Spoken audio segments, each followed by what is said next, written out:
We already have all of our contours raised, and we have checked the height of the points. And we are now going to deactivate the height of points we were using for guidance, in addition to assigning the color and layers and activating the remaining features we need to elevate, the roads and highway that are already activated.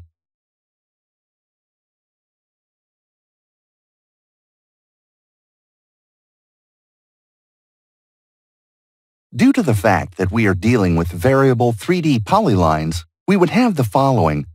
MDT, contours/cartography, elevates polylines to contour lines. We can also use, if we are using a digital model, the surface command, consisting of raising the line to the surface. This works in the same manner as the MDT, curvature, cartography, elevate polylines to contours command, only that it lies in the data source we use to obtain the heights, both with the digital model and the contours. All we need to do is to select the features involved in the calculation of the elevation, whereby we can also adapt the polylines that are already raised in 3D, which we can elevate both as zero height, or by layer, or as features.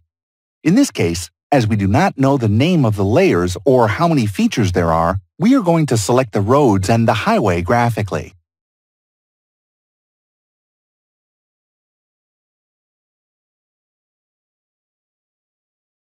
If we accept, the process will begin in accordance with the number of features and above all with our computer. And there they are. Well, let us conduct a check, as we now have a number of features that don't touch or are not resting on the contours. As we can see, one of the improvements of TCP MDT 7.5 is the optimization of the heights of these ends, where we have no information on heights with which to conduct our calculations.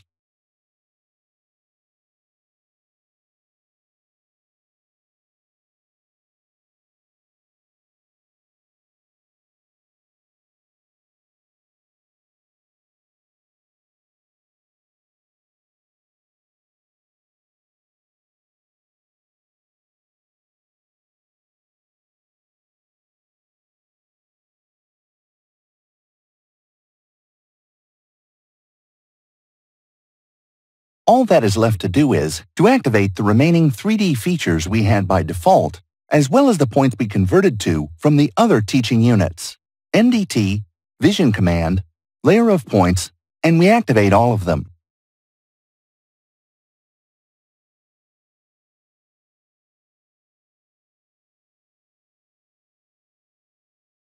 Let us store this sketch of the quarry in 3D cartography to keep it ready for the calculation of digital terrain model.